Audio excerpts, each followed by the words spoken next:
국민 앵커 백운기, 정확한 분석, 날카로운 시각. 백운기가 하면 다르다. 여러분 안녕하십니까, 백운기입니다. 윤석열 대통령 외교가 참 숨가쁩니다. 이번에는 한일 정상회담입니다.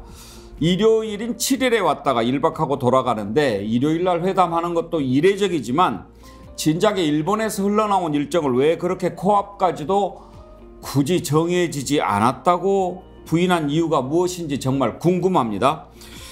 과연 일본은 이번에 우리 대통령이 지난번에 그렇게까지 내주었던 것에 제대로 화답할까요?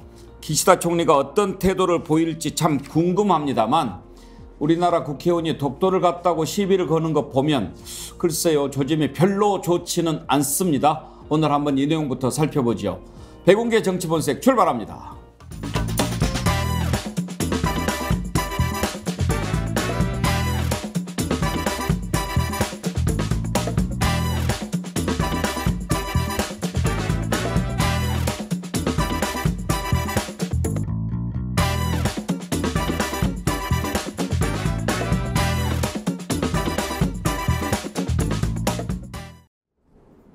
네, 5월 4일 목요일, 오늘 함께할 패널, 진실과 상식을 찾는 사람들 네 분 소개하겠습니다. 정기남 조선대 개건 교수, 김상일 정치평론가, 장윤미 변호사, 신은규 변호사 함께합니다. 어서 오십시오. 안녕하십니까. 안녕하세요. 반갑습니다. 우리 장윤미 변호사 딱 보면은 얼굴에 진실 이렇게 써 있지 않습니까? 저도 공감이 깊이 됩니다. 그렇죠. 볼 때마다 느끼는 게 진실입니다. 우리 정기남 교수 볼 때마다 상식 이렇게 보이는 것처럼. 그런가요? 네. 감사합니다. 그렇습니다. 김상일 평론가는 저하고 방송 처음 만나죠? 예. 네, 너무 좋아요. 그런가요? MBN에서 한 번 한 것 같기도 하고. 그러셨던가요? 네, 모르겠습니다. 예. 예. 제가 MBN에 있었나요? 워낙 유명하시니까 저는 영광입니다. 한번 뵙고 싶었는데 이렇게 와주셔서 감사합니다. 네, 감사합니다. 불러주셔가지고. 네. 자, 여러분 유튜브 실시간 댓글 많이 참여해 주십시오. 저희가 몇 분 선정해서 자연주의 화장품 글램머에서 드리는 선크림, 아이크림 세트 보내드리도록 하겠습니다. 선정되신 분은 우리 스픽스 댓글창에 보시면 이메일 나옵니다. 이쪽으로 주소와 전화번호 남겨주시기 바랍니다. 생방송 백운기 정치본색 스픽스 스튜디오 오픈 스튜디오에서 진행하고 있습니다. 밖에 지금 제 뒤로도 이렇게 보이지만 또 이쪽에서 보시면 바로 현장에서 직관하실 수 있습니다. 직접 보기 원하시는 분들은 등촌동 스픽스로 오시면 보실 수 있습니다. 오시면 저희가 그냥 안 보냅니다. 선물 드립니다. 글램머에서 드리는 마스크팩 드리고요. 또 전계환 스픽스 대표의 베스트셀러 있습니다. 아침 편지 이것도 드리니까요. 보십시오. 떨어질 때까지 드리도록 하겠습니다. 그리고 백운기 정치본색 사랑해 주시는 방법 아시죠? 좋아요, 댓글, 구독, 알림. 예, 지금 나가죠? 해주시기 바랍니다. 그리고 슈퍼챗 쏴주시는 분들이 가끔 계신데요. 감사히 받겠습니다. 근데 어떤 분, 그 레드님 지난번에 막 20만 원 쏘시고 그러는데 그럼 저 너무 막 부담스러워요. 너무 그렇게 많이 쏘시지 마시고 한번 크게 재미 보신 게 있다. 그러면 쏘셔도 되는데 너무 저 부담 주지 마시고 슈퍼챗 성원 주시면 달게 받겠습니다. 감사합니다. 임금님께 캔디님 맥주 한잔 하면서 봐도 되나요? 누가 뭐라고 그러겠습니까? 보시고요. 또 오늘 시작부터 많이 들어와서 계시는데 지금 제주, 부산이 조금 비가 오나 봐요. 벌써 오기 시작하네요. 예. 서울은 좀 이따 올라오겠죠? 네. 내일 어린이날인데 비가 엄청 온다고 그래요. 어린이날도 어린이날이지만 특히 제주 지역 같은 경우는 예상 예보를 보니까 400mm 얘기도 나와요. 그렇게까지. 호우 피해 같은 경우 정말 주의해야 될 것 같다는. 하여튼 날씨도 과격해졌어요. 예. 장윤미 변호사는 혹시 어린이날 축하해야 될 애들이 있으신가요? 예, 어린이가 하나 있습니다. 그리고 이제는 좀 자라서 어린이날을 자기가 챙김을 받아야 된다는 인식이 생겨서요. 뭔가 굉장히 고대하고 있더라고요. 달력에 빨간 표시 해놓고 수시로 상기시키고. 예, 그래서 장난감을 이제 고르고 있습니다. 예. 비가 많이 와서 어디 가기는 좀 못 갈 것 힘들 것 같습니다. 같아요. 네. 제주 이틀 내내 폭우 쏟아져요. 천년바위님은 아마 제주에 사시는 분인 것 같고요. 여행중님, 담양도 비가 오네요. 전라도 쪽이 많이 와야 되는데요. 그러게요. 이번에 아주 많이 와가지고 좀 해갈이 됐으면 좋겠습니다. 자, 이제 들어갈 텐데요. 참고로 한 가지 공지 말씀드리겠습니다. 내일 어린이날인데요. 내일 어린이날 우리 제작진들도 좀 어린이들하고 놀고 그래야 돼가지고 내일은 녹화로 저희가 보내드리도록 하겠습니다. 그래서 오픈 스튜디오에서 보시기는 힘들지만 정말 보실만 할 겁니다. 예, 내일 윤석열 대통령 1년을 저희가 한번 평가를 해보는 프로그램으로 꾸미거든요. 여러분들 참 1년 징글징글 하셨죠. 한번 보시면서 이런 부분 공감하실 내용 많을 겁니다. 여러분들이 한번 나누는 그런 시간 되시니까 내일도 오후 4시 30분에 정치본색 꼭 찾아서 봐주시기 바랍니다. 먼저 정인환 교수, 일본 언론들이 7일, 8일 양일간에 뭐 한다 계속 했잖아요. 네. 근데 굳이 우리 정부는 며칠 전까지도 정해진 바 없다 그래요. 왜 그랬을까요? 그 외교적 신중함보다는 우선 저는 그 한일 외교 정상회담에 대한 부담, 소위 셔틀 외교 보고는 뭐 기쁜 일입니다. 평가할 일입니다만 그 부담이 먼저 얘기되는 것보다는 한 며칠간이라도 이 한미 정상회담, 이 방미 성과가 좀 두루두루 좀 확산될 수 있도록 뭐 저는 그런 배경도 있었을 거로 보여집니다. 무슨 성과가 있다고? 윤석열 대통령 입장에서야 아메리칸 파이 부른 거 지금 외신에서 계속 보도되고 반복적으로 보도되고 있는 것을 지금 얼마나 눈물겹게 홍보하고 싶겠습니까? 야, 근데 아메리칸 파이 그거 저는 오늘 그 기사 봤어요. 미국에서 어떤 사람이 그 파이를 이렇게 가져왔대요. 네. 그래가지고 야, 너네 대통령 아메리칸 파이 진짜 노래 잘하더라. 그러면서 파이를 가져왔다고 한 것까지는 좋아요. 네. 그걸 보고 대통령실이 반응을 내놨어요. 성공했다는 증거다. 얼마나 지금 그 아메리칸 파이 홍보에 열중하고 있으면 그러겠습니까? 좀 눈물겨운 지경인데 저는 오히려 윤석열 대통령과 윤석열 정부에 좀 충고하고 싶은 부분은 아메리칸 파이의 추억을 빨리 잊을수록 좋다. 그리고 정말 좀 안타까운 것은 연세대학교의 뭐 존 델러리 교수인가요? 그분이 한 말씀 있잖아요. 한국 젊은이들은 아메리칸 파이 가사를 모르지만 IRA는 알고 있다. 이런 그 한마디로 질타를 했는데 그런 관점으로 빨리 돌아와야 된다라는 게 제 생각입니다. 근데 김상현 평론가 네. 이런 생각도 들어요. 뭔가 조율이 아직 다 끝나지 않은 상황이었기 때문에 네. 아직 정해진 바 없다라고 한 것은 아니었을까 그런 생각도 들더라고요. 네, 저는 뭐 그런 부분도 있다고 생각을 합니다. 왜냐하면 기본적으로 컵에 물을 우리가 반을 채웠다고 했잖아요. 근데 지금 일본이 그 물을 홀라당 다 마신 거 아니겠습니까? 그러면 이제 조금이라도 이제 다시 채워서 국민들한테 이걸 보여줘야 되는데 그걸 뭘로 보여줄 수 있을까 고민이 많겠죠.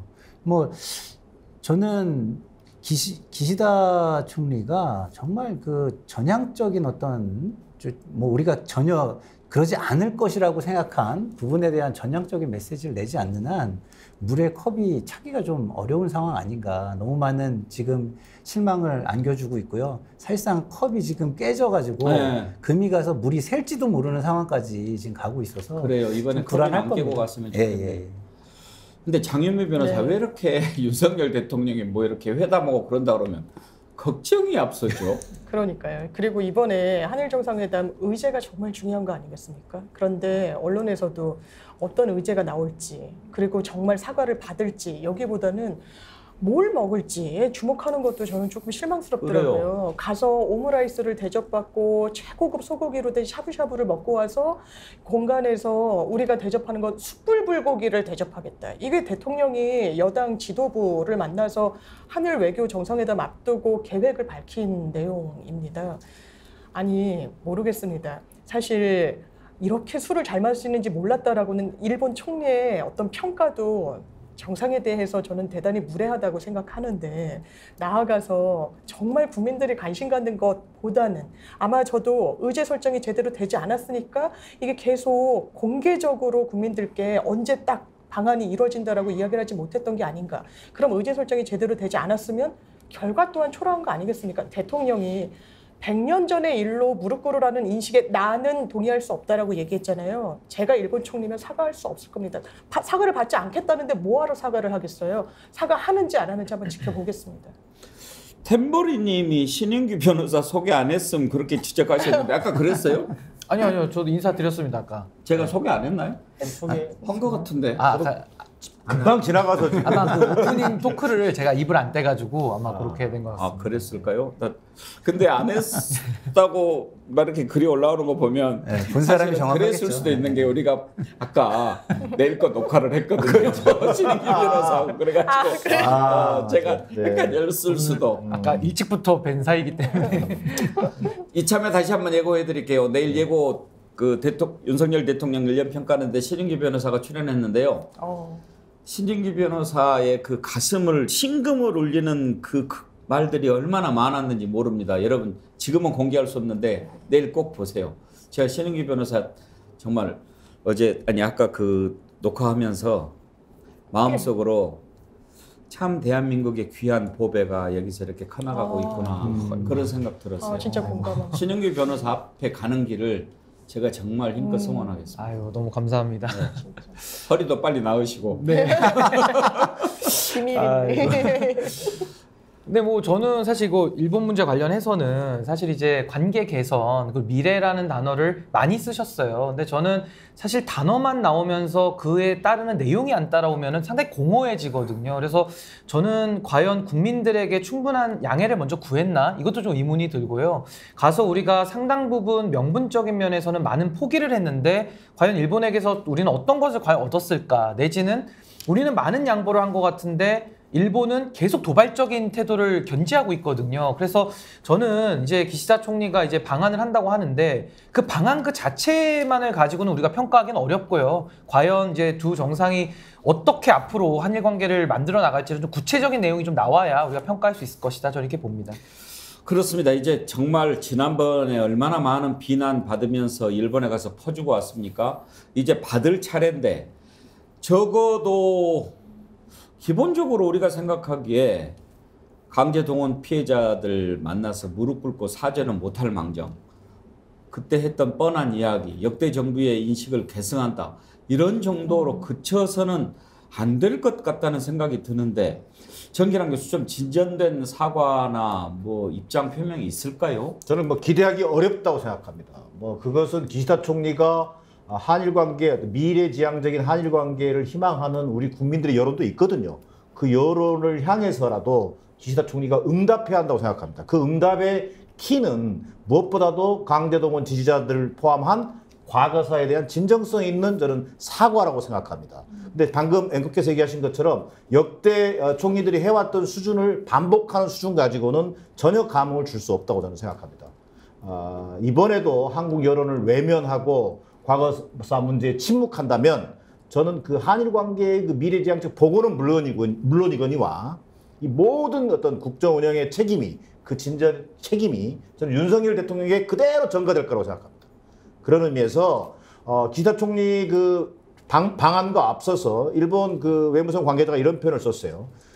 지난 그 윤석열 대통령의 일본 방문, 소위 그 윤 대통령의 또 결단 이런 부분에 보답하는 마음으로 답방하는 거다 이렇게 했단 말이에요. 그 보답을 윤석열 대통령을 보고 하지 말고 우리 국민을 향해서 진지하게 응답하는 자세를 보여줘야 된다. 자 그럼에도 불구하고 왜 저는 기대하지 않느냐. 지난 일본 방문 이후에 그 일본의 태도를 보면 많이 알 수 있다는 거죠. 왜 우리가 이렇게 굴욕적이라는 평가를 받으면서도 윤석열 대통령이 양보를 했음에도 불구하고 물컵의 나머지 반을 채워주기는커녕 걷어차버렸단 말이에요.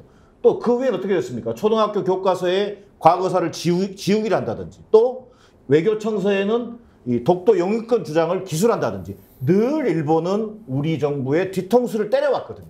그 못된 버릇을 이번에 좀 고쳐서 우리 국민들에게 진지하게 응답할 수 있었으면 하는 기대이지 그 기대에 대한 제 생각은 대단히 낮다라고 하는 것을 말씀드립니다. 근데 김장현 평론가 왜 일요일 날 와요? 그거는 제가 잘 모르겠어요. 참 좀 이례적이죠. 근데 뭐 일요일 그렇죠. 이게 한국은 굉장히 가까우니까 사실은 굳이 일요일 날 올 필요는 없는데 하루 전에 와서 뭐 이런저런 뭐 준비도 하고 뭐 그러려고 하루 뭐 평일보다 하루 일찍 올 수는 있겠습니다만은 모르겠습니다. 저는 뭐 기본적으로 일요일 날 오는지는 저는 좀 약간 그 자존심이 상하려고 그래요. 그러니까 가볍게 왔다 갔다 하는 느낌, 뭐 셔틀 외교의 복원이다 이렇게 이야기하는데 마치 지 짜투리 시간 띄어가지고 만나는 주는 것처럼 그런 생각이 약간 들던데 제가 너무 오버한 걸까요? 충분히 저는 그런 생각할 수 있을 것 같습니다. 사실 우리 국민들이 다 쉬는 날이기도 하고 또 이번 연휴잖아요. 뭐 이런 것들을 감안하면 연휴 끝자락에 와서 잠깐 점 찍고 가는 느낌? 뭐 그러면 또 실제 여러 가지 뭐 의제 조율이나 이런 것들이 지금 어떻게 되고 있는지 모르지만 일체 지금 베일에 가려져 있기 때문에 그냥 형식적인 셔틀 외교의 복원이다라고 하는 형식만 찍고 가는 먼저 그러려고 하는 의도가 그대로 배어 있다. 저는 7일이 월요일인 줄 알았어요. 근데 그렇게 봤더니 달력을 봤더니 7일이 일요일이더라고요. 쉬는 날 와가지고 그렇게 하는 것도 참 이례적인데 왜 그런지는 모르겠고. 자, 아무튼 김상열 평론가 아까 컵 얘기를 하셨는데 무엇보다도 사과 문제, 역사 인식 같은 문제, 이 문제를 어느 수준까지는 해야 될 것 같습니까? 우리 국민들 정서상. 정서상으로야 사실은 뭐 독일처럼 무릎도 꿇어주고 그다음에 피해자들을 찾아가서 진심 어린 이야기도 나누고 들어주고 그리고 앞으로 노력하려고 하는 자세를 보여주고 여기까지 해야지 맞죠. 그게 뭐 우리가 상식적으로 생각하는 것이고요. 그런데 정치적으로 보면은 지금 그 사람들이 어쨌든 지도자고 그러기 때문에 한꺼번에 바꾸긴 좀 어렵다고 그걸 인정을 한다면 제가 볼 때는 그걸로 가기 위한 정치적인 메시지는 확실하게 줘야 하지 않을까 그런 생각이 듭니다. 그래야 이제 일본 사람들도 대기하면서 준비를 할 거 아니에요. 아, 기시다 총리가 방향을 저쪽으로 잡고 가는구나라고 이렇게 그것을 보여줄 수 있는 정도는 확실한 메시지를 깔고 가야 그 방향으로 우리 신인규 변호사님께서 얘기한 미래로 갈 수 있지 이번에 가서 그런 자락을 확실하게 깔지 못하고 간다면 앞으로 뭐 분위기나 환경에 밀려가지고 아무것도 하지 못할 겁니다.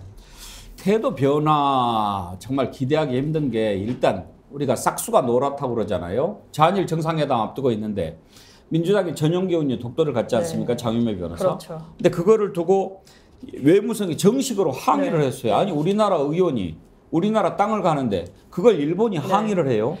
그런데 홍준표 시장이 SNS에 이런 글을 올렸어요. 지난 2008년에 내가 원내대표를 할 때 국방위원회 국정감사하면서 국방위원들하고 포항에서 잠수함을 타고 동해로 나가 독도함에 승선해서 헬기를 타고 독도 방문을 한 일이 있었다. 당시에는 독도에 경찰이 아닌 해병대 주둔을 논의할 때였다. 그때는 일본에서 아무런 반응이 없었는데 최근 야당 의원의 독도 방문을 일본이 문제 삼는 것은 참 어이없는 일이다. 아니 그때 이렇게까지 했는데 지금 한일 정상회담 앞두고 이거를 문제를 삼는다. 이거는 지금 완전히 뭐 주니까 뭐까지 내놔라 이렇게 받아들여지지 않나요? 실제로 뭐 주니까 뭐까지 내놔라 하고 있는 거죠. 아까 짚어주셨다시피 외교 청서에 독도는 일본 땅이라고 그랬습니다. 자국의 교과서에 그렇게 실었어요.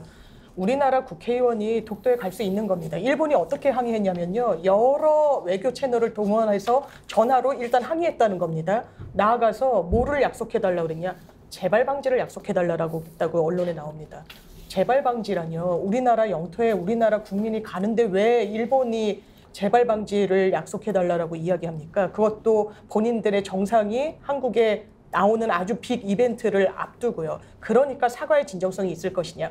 만약에 지금 막 운을 떼우고 있습니다. 대통령실에서 선물 보따리 운운하고 일본 언론에서는 한일 정상회담 이후에 기시다 총리는 지지율이 떴거든요. 윤석열 대통령은 굉장히 하락했습니다. 이 부분과 관련해서 그래도 일본이 뭔가 대응해줘야 되는 거 아니냐라고 일본 언론도 이야기하고 있다라고 합니다. 그러니까 대통령실에서도 일정은 뭐 뒤늦게 하면서도 뭐 보답 운운하는 워딩이 나왔다라고 이야기하는데 만약에 종전에 나왔던 것처럼 한일 양국의 정상은 과거 내각과 한국 정부의 인식을 계승한다 이런 우회적인 표현으로 그친다면요 국민들이 용납하지 않을 겁니다. 정확하게 지난 역사에 대해서 어떤 인식 갖고 있는지 오부치 선언 엄청나게 윤석열 대통령 이야기하고 있죠. 신주단지 얘기하듯이 얘기합니다. 본인이 그 정신을 계승하고 있다는 거예요. 거기에 최소한 그럼 나온 표현 이끌어내십시오. 통절한 반성과 마음으로부터의 사과 이런 워딩 없으면 이건 빈손이라고 평가할 수밖에 없을 겁니다. 그런데도 이런 짓 하는 것 보면 별로 기대할 것이 없어 보이긴 하는데 신은규 변호사. 네. 만약에 이제 우리가 지난번에 윤석열 대통령 가서 그렇게 퍼줬으니까 기시다 총리 지지율이 올랐잖아요. 이번에 와서 윤석열 대통령 지지율 올려줄 정도 하지 않으면 오히려 안 온 것만 못할 수도 있어요. 글쎄요, 뭐 저도 사실 뭐 한일 관계가 지금 첫 단추부터 좀 잘못 깬 격이기 때문에 그 이후에 어떤 액션들이 나올 것이다에 대해서 좀 긍정적 기대보다는 다소 좀 회의적인 기대가 저도 높은 거는 사실입니다. 지금 저는 영토 문제 말씀하셨지만은 저런 식으로 이제 독도가 분쟁 지역화 되는 것은 이제 일본이 가장 노리고 있는 이제 그런 노림수란 말이죠. 근데 저는 뭐 전용기 의원이나 이렇게 의원들이 당연히 독도에 갈 수 있는 것이고 분쟁 지역화가 되기 전에 대통령께서 영토 수호 의지적인 차원에서 저는 선제적으로 이런 것들은 먼저 좀 선을 그었어야 되는데 지금 그런 거를 대통령께서도 좀 미온적으로 대처를 하다 보니까 지금 이런 식으로 좀 꼬여가고 있지 않는가 저 그 생각을 하고요. 과거에 YS 대통령이 역사 문제 가지고서 일본에다가 그 버르장머리 좀 고쳐주겠다 이렇게 말씀하시지 않았습니까? 역사라고 한다면은 대한민국의 정통성에 관한 문제고 영토 문제는 국가의 주권 수호의 문제 아니겠습니까? 그래서 저는 윤석열 대통령께서 독도 문제 또 역사 문제 이런 거에 대해서만큼은 좀 대한민국의 국격과 자존심을 생각해서라도 좀 일본의 버르장머리를 좀 고쳐줬으면 하는 그런 생각을 가지고 있습니다.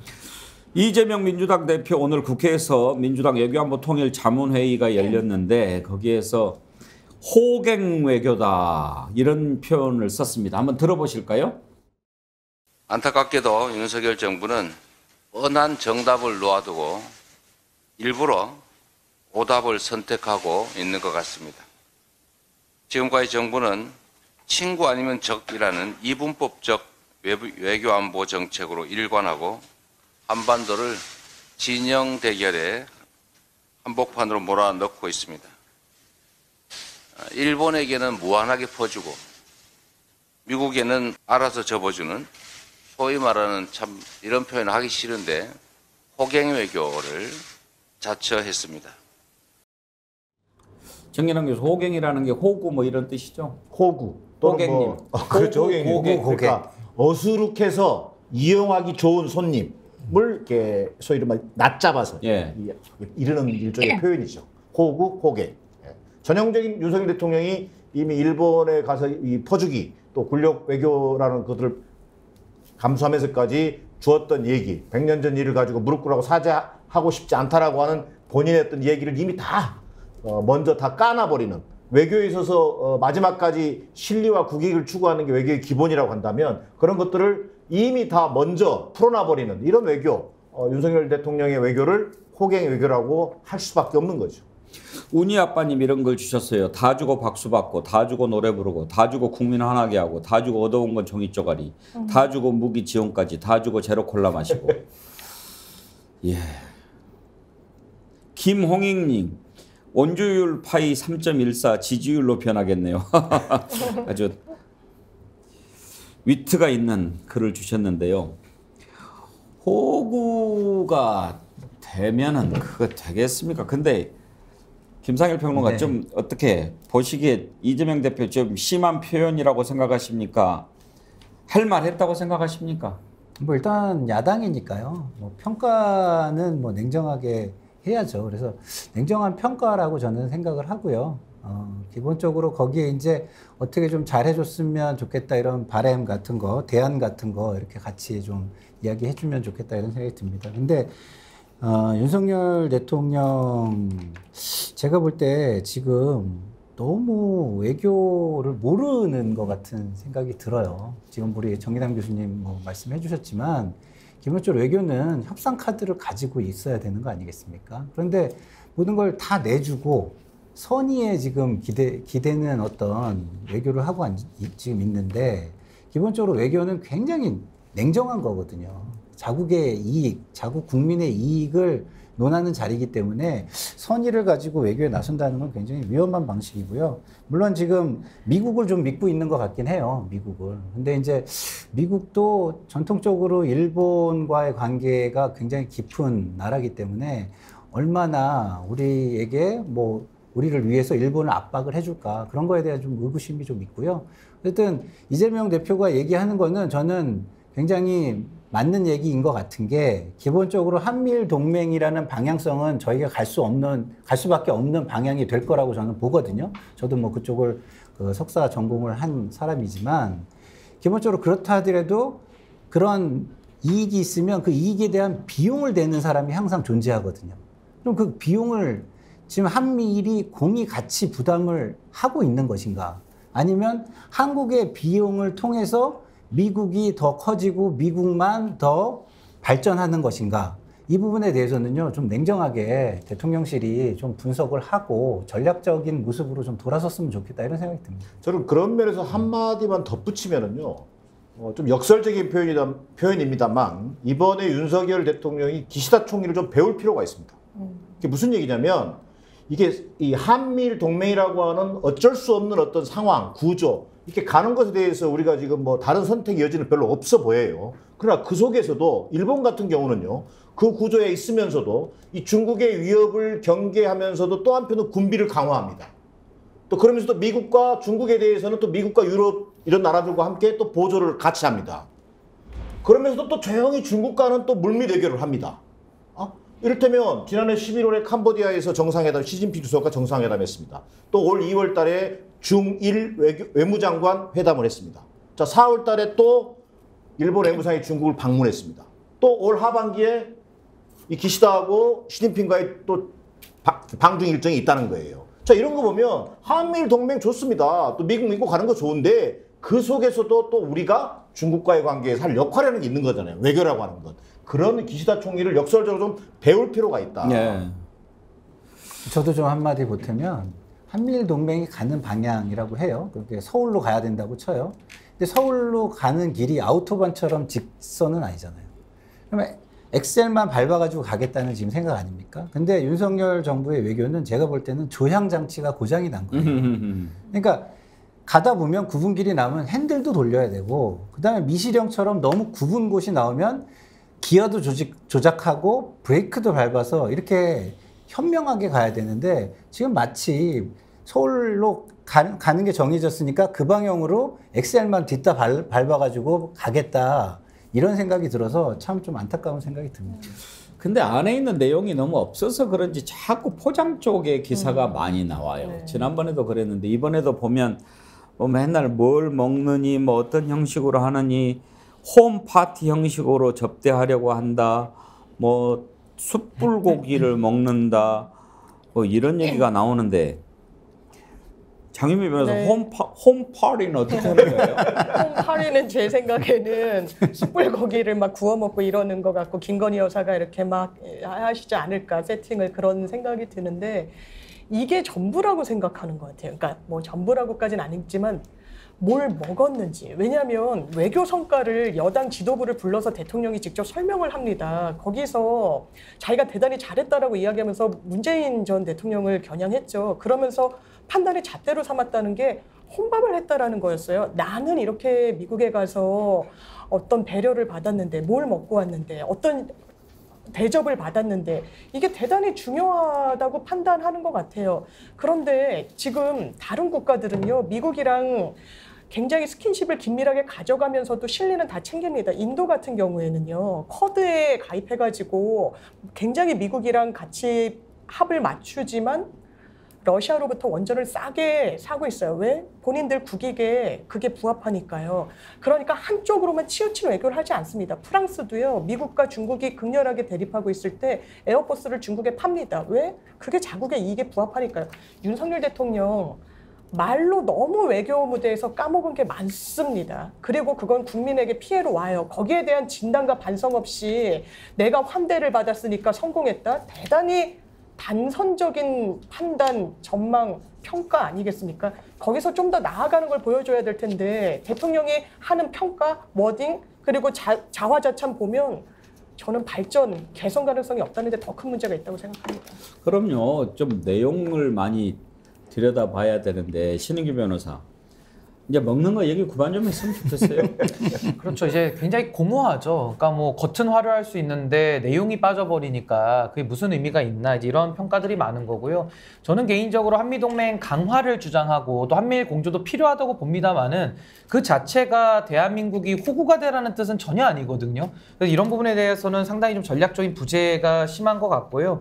저는 윤석열 대통령 아직도 그 검사 DNA가 다 벗어지지 않은 거 아니냐, 이렇게 봅니다. 예를 들면 검사는 정답을 찾아가거든요. 범인인지 아닌지 정답을 정해놓고 수사를 해서 이제 기소를 하는 건데 외교에는 정답이 없습니다. 이번에도 미중 갈등 속에서도 미국은 한국과의 그런 여러 가지 내용들 중국에 통보도 하고 이러거든요. 그러니까 여러 가지 우리도 우리의 실리를 위한 노력들을 해야 되는데 이게 없다는 것이 매우 안타깝고, 또 하나는 외교라는 곳이 대통령의 동무대 아닙니까? 대통령다움을 보여줄 수 있는 가장 좋은 기회임에도 불구하고 지금 윤석열 대통령은 외교만 나갔다 오면은 지금 지지율이 떨어지고 있거든요. 그래서 지금 한간에는 윤석열 대통령께서 전광판을 안 보시니까 본인 지지율을 희생해가면서까지 기시다 선대위원장 내지는 바이든 선대위원장 지금 하고 있는 거 아니냐, 이런 평가까지 있거든요. 저는 이런 국민들의 냉정한 비판에 대해서 좀 돌아볼 필요가 있다, 저렇게 봅니다. 그 부분 제가 한번 지적해 보려고 그래요. 이것까지 하고 이제 다음으로 넘어갑시다. 한미 정상회담 끝나고 곧바로 지금 한일 정상회담이에요. 이렇게 막 일정이 아주 빠듯하게 이렇게 이어지는데 거의 외교를 몰아치기식으로 하지 않습니까? 밀린 숙제 하듯이. 왜 그럴까? 한번 여러분들 의견을 들어보고 싶어요. 저는 좀 석연치가 않아요. 일단 한미 정상회담 끝났으면 그 부분에 관해서 우리가 좀 복습을 해야 되지 않습니까? 그리고 국민들한테 설명을 해야 되잖아요. 그런데 마치 우리한테는 설명 안 하고 일본 총리한테 보고하는 것 같은 그런 느낌까지 든단 말이에요. 충분히 그렇게 생각할 수 있죠. 왜냐하면 이것은 또 하나는 미국의 의도일 수도 있겠다, 이런 생각을 합니다. 미국의 의도는 이번 그 방미를 통해서 오히려 우리나라 정부, 우리 윤석열 정부의 이익, 한국의 이익이 관철됐다기보다는 미국의 이익이 정확하게 관철된 구도였다. 방금 신인기 변호사 얘기했습니다만 미국 정부는 이미 이 중국 문제와 관련해서 중국에 사전에 통보하는 절차도 했다는 거 아니겠습니까? 그러고 본다면 오히려 일본과의 한미일 동맹이라고 하는 것을 의제에 올리기 위해서 또 이 다음 남겨져 있는 히로시마 정상회담을 앞두고 사전에 조율 필요성, 이런 부분들을 저는 미국이 강하게 압박했지 않겠는가. 그런 것들을 충분히 우리 정부가 받아들여서 일본과 정상회담을 통해서 뭐 방금 말씀하신 뭐 한미 정상회담의 분위기도 전달하겠지만 오히려 7월 앞두고 있는 한미일 뭐 정상회의라든가 이런 것들을 염두에 둔 사전 조치를 저는 미국이 선제적으로 요구하고 있는 것 아닌가. 여기에 저는 우리 정부가 그냥 반응하고 있는 수준으로 저는 보여집니다. 장유배 변호사 보시기에 왜 이렇게 몰아치는 것 같습니까? 성급함과 조급함, 그리고 별로 수기하는 자세가 갖춰져 있지 않아서라고 봅니다. 저는 윤석열 대통령의 외교인식의 가장 큰 문제가 선과 악, 흑과 백으로 접근한다는 데 있는 것 같아요. 외교는 그런 무대가 아니잖아요. 저희가 계속 이야기하지만 자국을 중심에 두고 해야지, 본인이 세계 대통령이 아니잖아요. 대한민국 대통령입니다. 우리나라한테 뭐가 이익이 되는지를 봐야 되는데 뭐라고 얘기합니까? 심지어 바이든도 하나의 중국 정책을 지지하지만 어쩌고 저쩌고 이야기합니다. 조심해야 되는 거죠. 왜? 쓸데없이 자극했을 때 자국한테 불리할 수 있으니까요. 기시다 총리도 이렇게 얘기합니다. 우크라이나 전쟁에 지원해줘야죠. 지원하겠습니다. 이렇게 이야기하지 않습니다. 국제법상 허용하는 범위 내에서 하겠습니다. 하지 않겠다는 소리예요. 이렇게 조심하고 애둘러서 가야 되는데 속도 조절도 하고 이런 부분에 대한 수기가 전혀 없다. 그리고 저는 미국 언론이 한미 정상회담 끝난 다음에 대선가도에 청색불을 윤석열 대통령이 켜줬다고 진단했습니다. 왜냐하면 말끔하게 비핵 문제, 중국과의 문제 이런 부분을 털어줬거든요. 이제 숙제는 이제 일본과 한미일 동맹체제 공고히 하면서 중국 견제로 나아가는 거죠. 대한민국이 거기에 수단이 될 필요는 없습니다. 그런데 그런 인식이 없으니까 이렇게 속도를 내는 거예요. 저는 미국의 어떤 압박도 있었을 거라고 생각합니다. 근데 저는 솔직히 보면서 윤석열 대통령이 일관된 패턴이 있어요. 그러니까 야당 대표 안 만나지 않습니까? 예. 그러니까 그냥 중국과 러시아는 안 만날 생각이신 것 같아요. 제가 볼 때는 임기 중에. 그래서 아예 전략적으로 그런 계획을 세운 거 아닌가 좀 싶고, 저는 그 과거에 냉전 말미에도 노태우 정권 시절에 북방외교라는 걸 해가지고 수교회, 한중수교회 물꼬를 트지 않았습니까? 그게 이제 대한민국 경제에도 상당한 도움이 됐던 것인데, 저는 그 당시에도 그런 창조적인 외교 전략을 통해서 대한민국 국익을 극대화했거든요. 근데 지금은 이제 뭐 중국과 러시아와 우리가 다 뗄래야 뗄 수 없는 사이 아닙니까? 그럼에도 불구하고 저렇게 담을 쌓는 식으로 나가는 것. 저는 윤석열 대통령의 외교 전략은 딱 하나라고 봅니다. 이게 김태효 스타일인데요. 그냥 미국이 하는 대로만 하겠다 이겁니다. 근데 그건 미국이니까 그렇게 하는 것이지 우리가 미국 전략을 따라가가지고는 미국과 대한민국의 국익이 일치하지는 않거든요. 그래서 이런 부분에 대해서는 좀 다양한 전문가의 조언을 들으시기를 좀 부탁을 드립니다. 근데 실제로 이 얘기에 좀 덧붙였으면요. 지난 1년 동안의 윤석열 정부의 외교를 보면 이게 이른바 미국의 어떤 일방적인 미국 중심의 외교, 이것도 한 축이 있지만 저는 오히려요. 극우 강성 지지층을 겨냥해서 오히려 문재인 정부의 어떤 친중 친북 외교 이 부분과는 완전히 뒤집겠다. 그래서 이렇게 중국과 러시아의 어떤 외교 공간 자체를 완전히 없애버리는, 좀 전에 우리 신인기 변호사도 얘기했지만 거기에 맞춰 있는 것 아닌가. 그러다 보니까 결국 한미일 협력 강화라고 하는 것만 외치고 있는 셈이 돼버리는데 우리 국민이 볼 때는 저런 동키호테가 어딨나 이런 생각이 들 수밖에 없는 거예요. 제 생각에는 기본적으로 정치에 대한 자신감이 좀 없기 때문에 이런 현상이 일어나는 것 같아요. 지지율이 굉장히 떨어져 있잖아요. 그러니까 사실은 말로는 뭐 지지율 신경을 안 쓴다라고 얘기하지만 이제 그것이 곧 있으면 총선의 결과로 나올 수도 있습니다. 그리고 총선의 결과로 만약에 총선 패배로 이어진다면 사실상 윤석열 정부는 거의 식물 정부 비슷한 상태로 들어갈 수도 있어요. 그렇기 때문에 제가 볼 때는 뭐 지금 뭐래도 해야 된다라는 조급함, 그런 조급함들이 굉장히 많이 발동해서 이것저것 본인들이 뭐 낼 수 있는 주변의 아이디어를 듣고 뭐 선무당이 지금 사람 잡듯이 막 아이디어 있으면 이것저것 해보자, 이렇게 좋아 보이면 무조건 해보자, 그거에 대한 그 시뮬레이션을 다 해서 차근차근 좋은 점 나쁜 점을 따져가면서 하는 게 아니라 좋아 보이는 게 있으면 무조건 하는 어떤 지지율이 굉장히 약한 대통령의 조급함, 이런 게 아닌가 싶습니다. 아무튼 뭐 이번 한일 정상회담 이제 우리 안방에서 열리는데 이번에는 좀 그래 수고했다 이런 말이 나오게끔 했으면 좋겠습니다. 하는 거 봐서 또 우리가 월요일날 짚어보도록 하지요. 오늘 많은 분들이 들어와서 또 글을 남겨주시는데 감사합니다. 한혜림님은 대구 스픽스에 들어가서 한참 찾으셨대요. 가서 봤는데 뭐 이상하게 처음 보는 이름들이 많고 뭐 동접사도 어쩌좀 적은 것 같고 이런 거 하고 봤더니 제가 대구에 들어와 있었다고. 그런데 오늘 뭐 이렇게 좀 그 경로가 다른 때하고 좀 달랐나 봐요. 스픽스 대구 지금 동시 접속자가 3,000명이 넘었는데요. 예, 우리는 지금 5,500명이고요. 예, 현재 8,500분 이상이 접속해주고 계시는데 감사합니다. 스픽스 대구에서도 똑같이 봅니다만 어디에서 보셔도 상관이 없고 다만 아는 분들 만나서 이렇게 저렇게 얘기 나누고 싶으시면 이쪽에서 얘기 나누시면 되고요.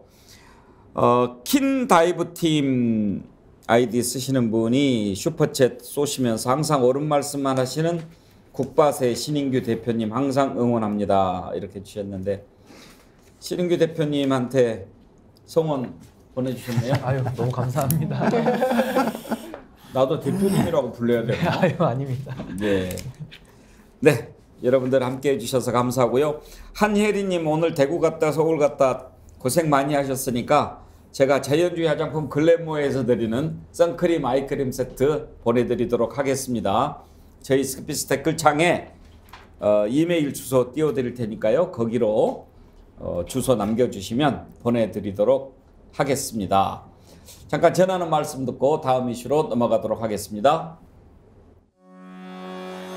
프리미엄 피트니스 브리티시 클럽, 서울 강서 최고급 시설, 합리적 가격과 고품격 서비스, 스픽스가 직영하는 피트니스 클럽. 브리티시 클럽은 당신의 건강을 가장 먼저 생각합니다.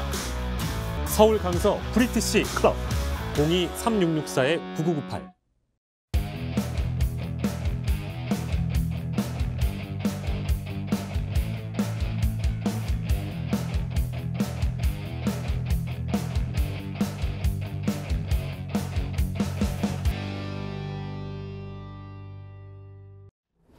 예, 국민의힘 지금 아슬아슬합니다. 김기현 대표 체제 출범한 지 2달, 치는 게 2달 됐나요?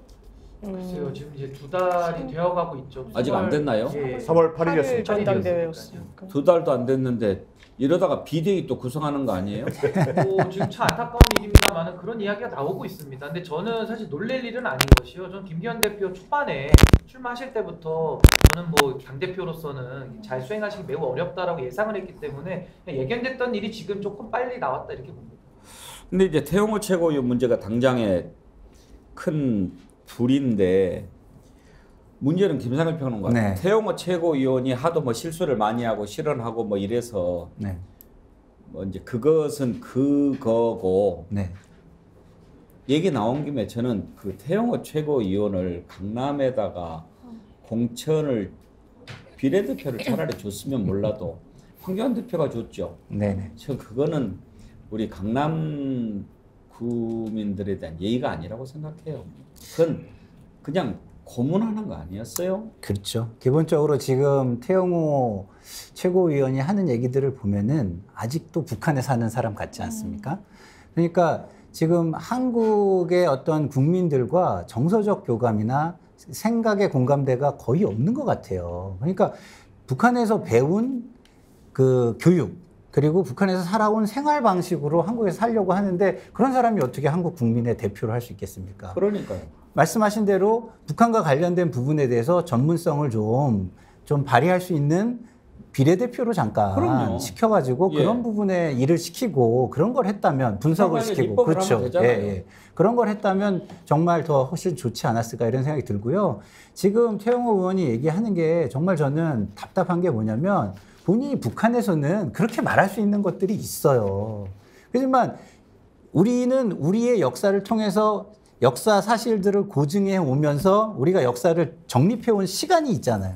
근데 본인이 북한에서 배운 교육이 그게 다 본인이 역사학자로서 고증을 하거나 그런 것도 아니면서 마치 거기에서 배운 걸 우리나라에서 사실인 양 검증도 없이 얘기하는 것은 굉장히 위험한 그 분이다 이런 생각이 듭니다. 그렇습니다. 그러니까 우리가 흔히 종로를 정치 1번지라고 하는데 강남은 국민의힘 1번지 아닙니까?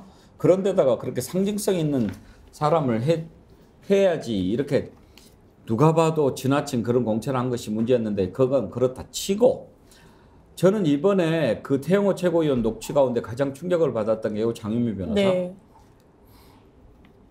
북한에서 교육을 받아서 그런지 몰라도 대통령이 태영호 최고는 최고 존엄쯤 되는 걸로 생각하는 예. 그런 발상이 느껴지지 네. 않아요? 예, 저는 개인적으로는 국민 앞에서 거짓말했다라고 생각합니다. 이거는 진실을 얘기하지 않아요. 왜?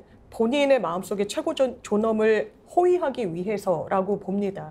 이진복 정무수석 뭐라고 얘기했던 사람입니까? 가만히 있으면 아무 일도 없을 거야라고 사실상 겁박했던 사람입니다. 그 연장선상에서 봤을 때 공천을 정말 입에 올리지 않았을까요? 그렇게 보이지 않습니다.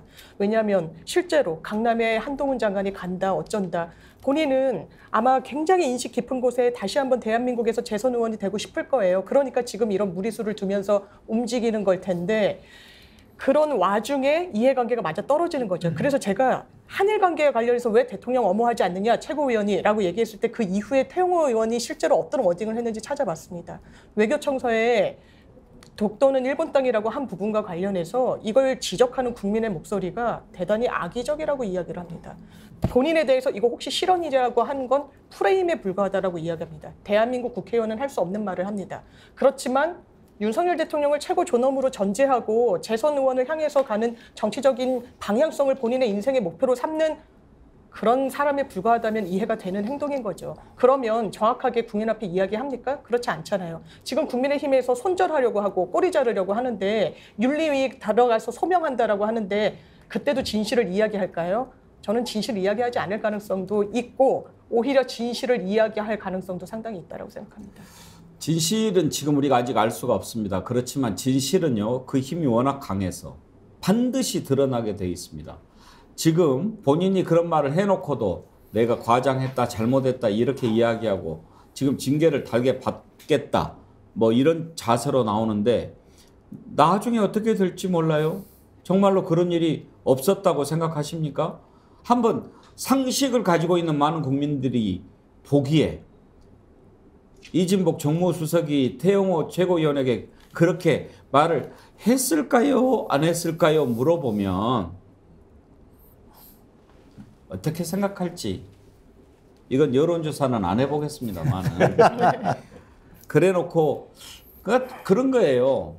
대통령이 최고 존엄쯤 돼가지고 뭐 공천도 주고 다 할 수 있을 거다 이렇게 생각하는 것 하나. 그리고 분명히 본인이 진실을 얘기를 했다 손 치더라도 저쪽에서 나는 그런 말 안 했다고 하니까 아 이거는 내가 한 걸로 얘기하면 안 되겠구나 이렇게 생각하고 자기 말을 스스로 덮는다면 그건 한국 국민으로서 자격에도 문제가 있는 거 아닙니까? 그렇습니다. 당은 예를 들어서 이게 왜 이런 분위기에서 이런 얘기가 나오게 되냐면 당은 용산의 눈치만 살피고 있죠. 또 예를 들면 용산은 당을 무시하죠. 이런 분위기 속에서 이런 사건이 또 나오는 건데 앞서도 얘기했으면 국민 일반 상식에서 비춰본다면 저는 국민의힘 그 관계자가 이런 표현을 썼더라고요. 능이 있을 법한 얘기다. 이게 뭡니까? 이게 내각이든 용산이든 모두 당을 우습게 보는 분위기 속에서 당 지도부가 친윤 일색이잖아요. 또 친윤은 완전히 예스맨들이에요. 이런 분위기 때문에 이런 사고가 나는 겁니다. 최고위원이 태영호 최고위원이 그래도 명색이 최고위원인데 최고위원이 이 정도면 다른 의원들은 어느 정도인지 알아서 아마 기어도 부족할 거예요. 그런 속에서 지금 국민의힘이 보여주고 있는 태도를 보면 이걸 명백한 당무 개입과 공직선거법 위반 혐의가 있음에도 불구하고 태영호 의원 한 사람의 문제, 징계 문제로 이 문제를 풀어가려고 하는 것 같아요. 그러면서 본질을 감추려고 한단 말이에요. 대통령실의 명백한 당무 개입, 이를테면 공직선거법 위반 혐의에 대해서 진상조사를 통해서 규명하려고 하는 노력이 없이는 이것은 태영호 한 명으로 꼬리를 자르려고 하는 의도로 국민적 비판을 저는 받을 수밖에 없는 사안이라고 보여집니다. 평안의 강님, 했다에 한 표. 아주 집중해서 들어주고 계신데 그 집중력 높이 사서 제가 자연주의 화장품 글래머에서 드리는 선크림 아이크림 세트 보내드리도록 하겠습니다. 주소 알려주세요. 서정식님 슈퍼챗 쏴주시면서 장변 멋져 보여요 화이팅. 뭐요 장변하고 신변하고 둘이 지금 경쟁하자는 겁니까? 장변, 신변 슈퍼챗 쏴주면 그게 어디로 가는 겁니까? 궁금해하는 분들이 많아요. 많을 것 같아서 대신 여쭤봐주는 겁니다. 그거 다 앵카한테 오냐? 제가 듣기로는요. 이거 정확한 거는 잘 모르겠는데 지난번에 듣기로는 그 지금 유튜브 구글에서 하잖아요. 그리고 이게 스픽스로 슈퍼챗이 오잖아요. 네. 5대5인가 뭐 그렇게 된다고 그러더라고요. 유튜브와 예. 이 스픽스가 5대5로 양초원 PD 5대5 맞나요? 슈퍼챗? 아직 몰라요? 나중에 알아봐 주세요. 아무튼 뭐 그렇게 예. 그래도 그 마음이 감사한 거 아닙니까? 아, 그럼요. 예, 너무 고맙습니다. 제가 이 지도부가 완성이 됐을 때 이런 얘기를 제가 했었거든요. 북한은 북핵을 완성했는데 국민의힘 지도부는 윤핵을 완성했다. 이런 얘기를 한 적이 있는데요, 방송에서. 근데 윤핵이 만들어진 줄 알았더니 윤핵에 뇌관이 없는 거예요. 그래서 핵 역할도 못 하는 거예요, 지금. 그래서 야, 과연 국민의힘의 지도부가 지금 존재하는 것인가, 저는 이런 생각이 들고요. 아까 뭐 우리 정기남 교수님 말씀하셨지만 사실상 이게 뭐 윤석열 의원실이 여의도에 만들어진 거지, 예? 윤석열 의원을 모시는 보좌진들의 모습을 보는 것 같은 그런 모습이지, 이게 과연 한 정당의 지도부의 모습을 지금 보여주고 있는 것인가, 이런 생각이 듭니다. 정말 그런 생각 듭니다. 그리고 아니 그렇게 애를 써가지고 그냥 일색으로 만들어 놓지 않았습니까? 그렇죠. 그래 놓고도 뭐가 미심쩍고 미덥지가 않아서 태영호 최고위원 만만하니까 거기 가가지고 야 당이 왜 이렇게 안 움직여? 저 강제동원 피해자 제대로 옹호도 못하고 또 그런 이야기를 하고 있습니까? 도대체 어디까지 해줘야 대통령실은 마음이 놓일까요? 나 신은기 변호사 뭐가 그렇게 불안할까요? 근데 저는 이 사안을 굉장히 좀 무겁게 바라보고 있습니다. 왜냐하면 지금 이것이 태영호 의원의 녹취록만 나온 것이 아니라 이준석 대표 축출 과정부터 전당대회 완전한 개입까지 해서 결국 친윤 후보들로 다 구성이 된 거 아닙니까? 이것을 지금 와서 뭐 어이없다, 거짓이다 이렇게 얘기한 거죠. 국민들 좀 바보로 하는 거 아니냐 이렇게 봅니다. 왜냐하면요, 상식선에서 생각해보면 압니다. 당무 개입을 해가지고 그 대통령이 처벌을 받은 선례가 우리나라에 있지 않습니까? 근데 지금 윤석열 대통령이 당시에 검사로 이거를 지금 박근혜 대통령을 처리했어요. 근데 만약에 윤석열 대통령이 이렇게 당무 개입을 했다 그러면 이것은 국민들이 용납이 안 될 겁니다. 또 하나는 과거에도 당이 대통령실에 종속됐다라는 증거들이 뭐 연판장 50명씩 이름을 돌리지 않았습니까? 그러니까 상식선에서 보면은 당무 개입일 가능성이 매우 높은 거예요. 근데 저는 이 부분에 대해서 이진복 수석이 부인하고 있지 않습니까? 그러면 태영호 의원이 거짓말쟁이라는 뜻이거든요.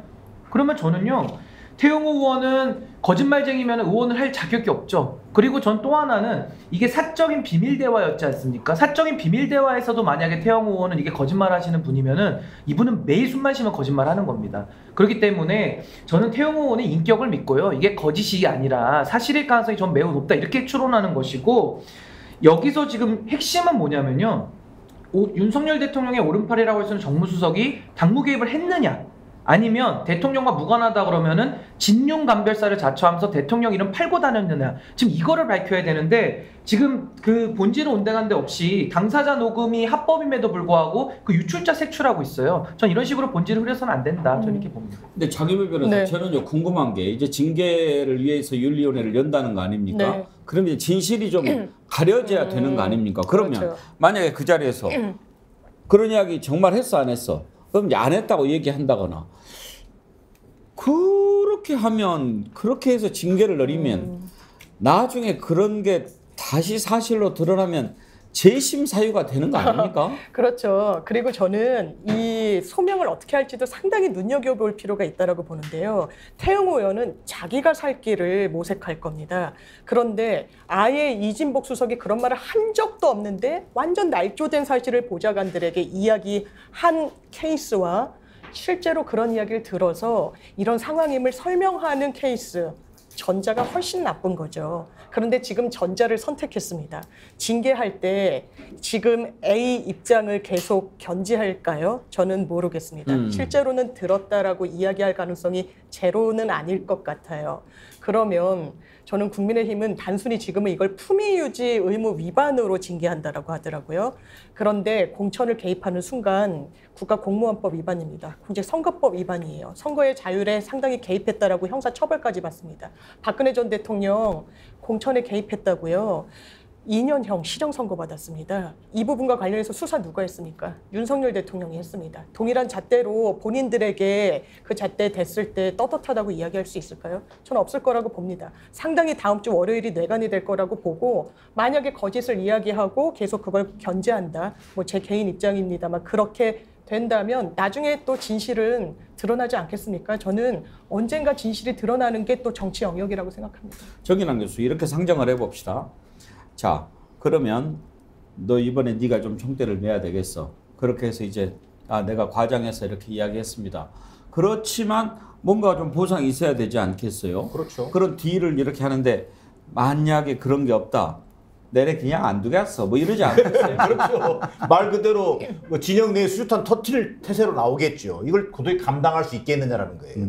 그런 면에서 저는 지금 뭐 여러 가지 얘기들을 합니다. 이 공천 개입 논란 관련해서 태용호 최고위원을 그냥 한 사람 중징계해서, 지금 중징계 예고만 한 건데 중징계해서 이걸 손절하면 되지 않겠느냐, 또 이런 분위기도 있지만, 저는 가장 큰 문제는 뭐냐면요, 국민의힘 내부 분위기예요. 대통령실을 포함해서 별로 대수롭지 않은 일을 가지고 왜 저렇게 난리야, 이런 시각이 드는 거예요. 거의 이게 범법자들이 하는 수준이에요. 의식 자체가 거기에 물들어 있다는 얘기예요. 근데 그게 왜 그러냐면요, 저는 이게 이진복 수석의 문제입니까?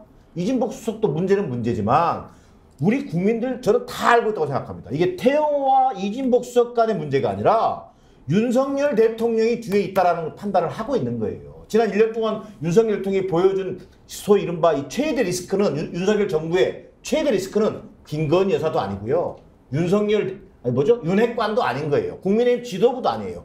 윤석열 대통령인 겁니다. 그게 문제의 본질인 거예요. 이 본질을 가리려고 하다 보면 저는 또 다른 데서 폭탄이 터질 가능성이 굉장히 저는 높다고 보여집니다. 힘내라 한국님이 이런 글을 주셨네요. 공천 개입 거론 안 했다면 태용호는 대통령 탄핵 사유를 만들어서 나라 혼란을 야기했기 때문에 간첩죄로 즉시 체포하고 북송을 해야 하며, 공천 개입을 했다면 대통령이 헌법 정신을 위반했기 때문에 탄핵을 해야 합니다. 과연 누가 거짓말을 하고 있는지 두고 봅시다. 엄마, 말이 되네요, 장은미 변호사. 되죠. 왜냐하면 헌법 질서를 교란하는 겁니다. 민주주의의 근본은 선거거든요. 민주주의의 꽃이라고 합니다. 그걸 훼손했다? 본인이 수사했잖아요. 본인이 대통령 탄핵시키는데 일조했지 않았습니까? 그걸 누구보다 더 잘할 겁니다. 그런데 왜 대통령의 비서실에 불과합니다. 선출된 공무원이 아니잖아요. 그런데 태용호 최고위원은 당원들의 선택을 받은 최고위원입니다. 그런 말을 할 수가 없는 겁니다. 그러니까 아니라고 하지만 정말 아닐까요? 아니라고 봅니다. 힘내라 한국님한테도 자연주의 화장품 글래머 화장품을 안 드릴 수가 없네요. 네, 아이크림 선크림 세트 보내드리도록 하겠습니다. 주소 보내주십시오. 김병민 국민의힘 최고위원도 이건 좀 잘못 풀고 가고 있는 것 같다 이런 걱정을 하던데 한번 들어보실까요?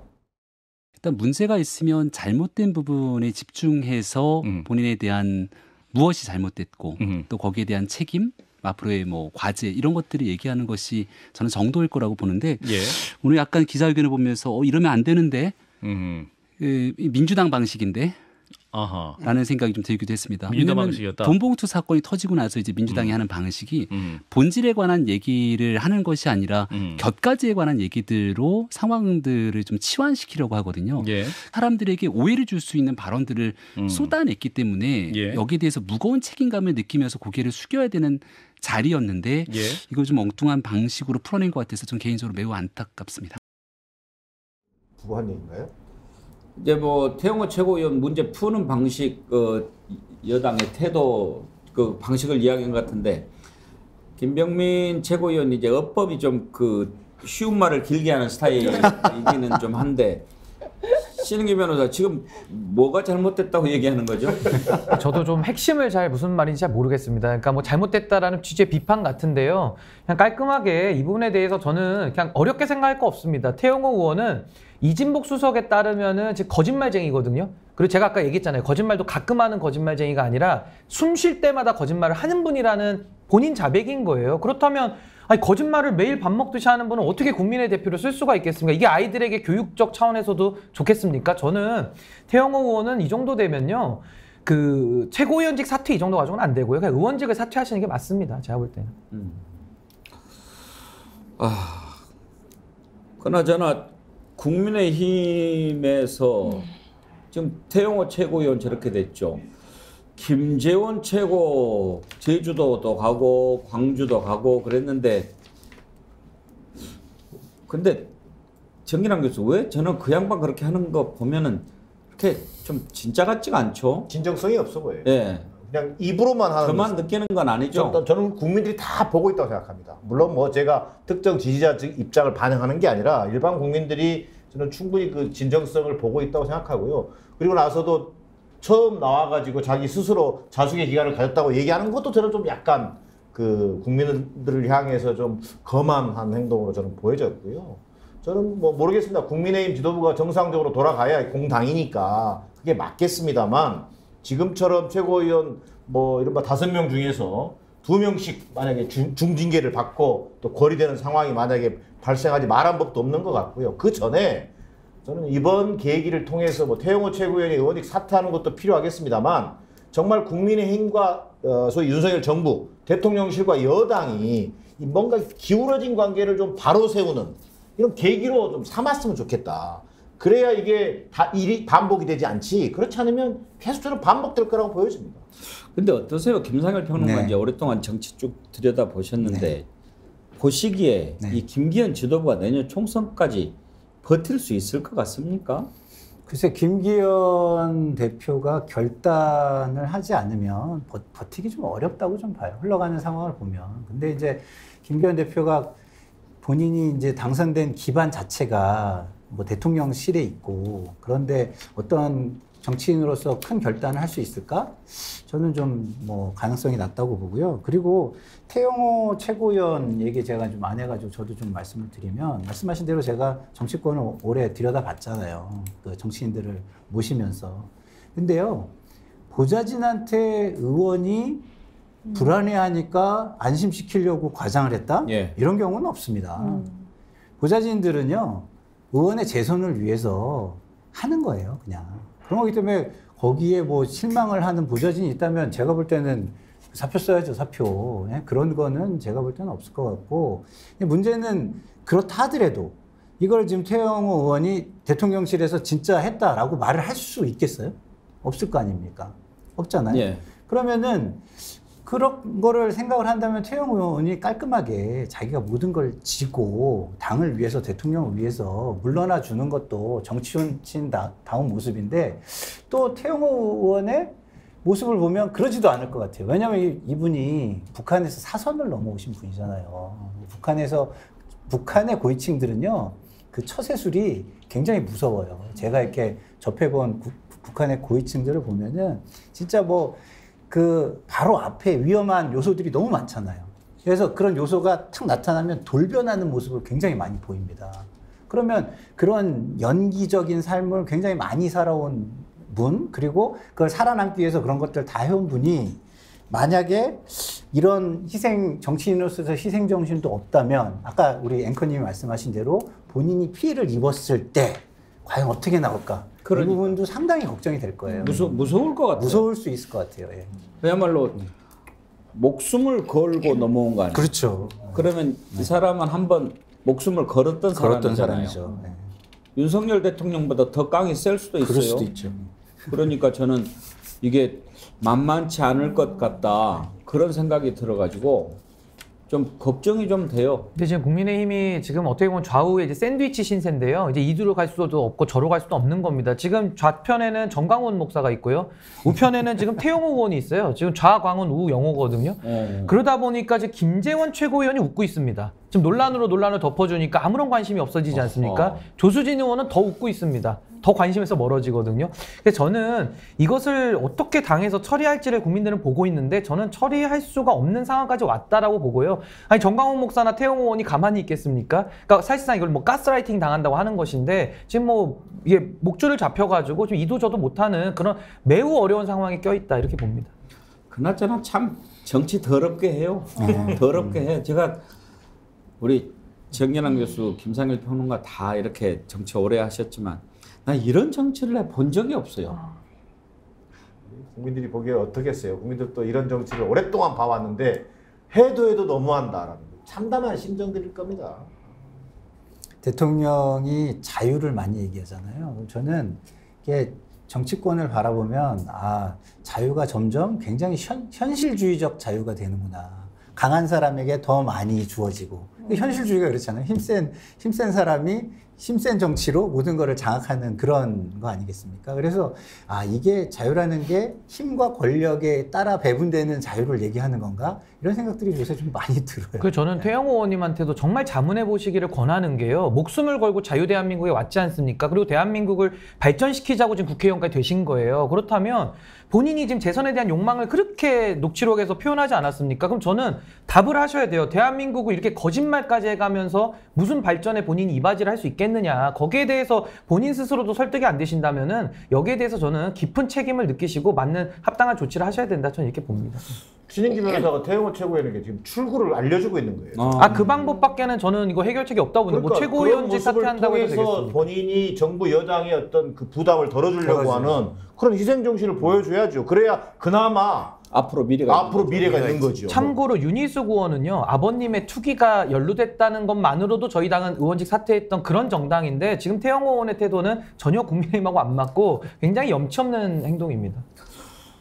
오늘은 이제 이 정도 할 텐데 끝날 마당에 아까 김상일 평론가가 얘기한 부분 하나만 짚어보고 마칩시다. 자유 얘기하셨는데요. 네. 이제 1년도 돼갑니다, 대통령. 네. 아까 태영호 최고위원이 자유를 찾아서 남한으로 왔다. 그때 그 자유는 우리가 그림이 그려져요. 어떤 자유인지. 네. 근데 윤석열 대통령이 말하는 자유는 뭔 것 같아요? 제가 말씀을 드렸잖아요. 그 자유라는 것은 자유가 원래 개인의 기본권을 중심으로 되는 거잖아요. 근데 그 자유의 기본권이라는 자유는 사람마다 다 가지고 있어요. 그럼 사람마다 동심원이 커지는 거거든요. 그러면 이 동심원이 부닥치는 부분이 발생합니다. 그러면 이 부닥치는 부분을 해결하는 것이 평등의 개념이잖아요. 그래서 자유와 평등이 그 정의라는 걸 이루는 두 축이 되는 거거든요. 그런데 지금 이렇게 자유만 외치면 힘센 사람이 자유만 외치는 건 뭐냐면 내 힘을 자유롭게 쓰겠다는 걸 얘기하는 거예요. 내 권력을 자유롭게 쓰겠다는 걸 얘기하는 겁니다. 그러면 이런 식으로 자유만 자꾸 외치다 보면 그건 결국에는 힘센 자들이 강한 자들만의 세상이 되는 그런 것이 되는 것이죠. 그렇게 해석하면 그럴 수도 있겠지만 그런 뜻으로 자유라고 이야기했겠습니까? 아무리 그러니까 나는 내 마음대로 하고 싶은 것을 할 거야 라고 하면서 어떻게 취임사에서 자유를 이야기하고 미국에 가서 자유를 얘기하고 그것은 만약에 그랬다면 그건 저 병원에 가봐야죠. 아니 이게 말은 그렇게 고상한 말을 할지언정 그쵸. 실제 드러나는 걸 보세요. 자 야당과 대화하지 않죠? 그다음에 뭡니까? 노조 때리기에만 주력하죠? 또 반대 세력에 대해서 적대적 태도를 보이죠? 이게 다 내가 하고 싶은 대로예요. 말 그대로 이건 뭐 아주 고상하게 지금 포장해서 김상민 평론가 얘기해 준 거라고 저는 봐요. 오히려 독단이 독단. 윤석열의 독단이죠. 자유는 곧 독단이에요. 독선이고. 자유가 커지면 독단이 되는 그럼요. 거예요. 근데 어렵게 설명하실 거 없이 그냥 당대표를 만들지 않았습니까? 당심 일체로. 그러니까 당대표를 만들 자유는 있고요. 그 유승민 의원이나 나경원 의원이나 안철수 사람의 의원이 자유는 출마할 없죠. 자유는 없는 거. 그러니까 이게 지금 자유의 모순에 빠져 있다 저는 이렇게 봅니다. 저는 정말 아무리 그렇게 설명 들어도 이해가 안 되고 제가 내린 결론은 자기도 무슨 말인지 모르고 하는 것 맞습니다, 같다. 그건. 네. 그런 생각이 들어요. 장윤미 변호사, 네. 우리 좀 자유롭게 얘기합시다. 이럴 때는 자유가 와닿지 않나요? 네, 그렇죠. 그렇게 와닿죠. 예. 그런데 정말 만나지 않을 자유, 독선의 자유. 미국 최대 노조에서 윤석열 대통령 방미했을 때 반대 성명을 냈습니다. 노조 탄압하지 말라고요. 글로벌 스탠다드 얘기하는데 본인이 글로벌 스탠다드 지키지 못하고 있습니다. 세계적인 추세가 뭔지 전혀 알고 있지 못해요. 알고 싶어 하지도 않고 허황된 자유, 가치 동맹 와닿지 않습니다. 그리고 포장이 너무 많아요. 제가 보면은 윤석열 대통령은 내용물은 없는데 없는 내용물을 막 백화점 그 포장처럼 막 이렇게 포장하는 것만 너무 심한 것 같아요. 그래서 뭐 투자 유치를 얼마 받아왔네 뭐 했네 이런 얘기 되게 좋아하잖아요. 근데 제가 미국에 있는 인사들한테 좀 물어봤어요. 그런 거를 뭐 대통령이 했다는데 어떻게 생각하냐 그랬더니 저한테 한마디 해주더라고요. 미국 경제계에서 너네 대통령을 뭐라고 얘기하는 줄 알아? 이러더라고요. 그래서 뭐라 그러는데 그랬더니 MOUN이라 그래 그러더라고요. 그거를 우리말로 뭐라고 그러는 줄 아세요? 뭐라고 합니까? 호갱님이라고. 예. 장윤미 변호사님 혹시 네. 애가 몇 살이에요? 제가 8살입니다. 8살? 아이가. 네, 아. 초1. 내일 자유롭게 해주세요. 아이를요? 알겠습니다. 마음대로 놀게 하는 게 저 또한 자유로워요. 자유롭게. 아이의 자유를 보장해 주세요. 알겠습니다. 네. 오늘 함께 해주신 네 분 감사드립니다. 수고하셨습니다. 감사합니다. 네.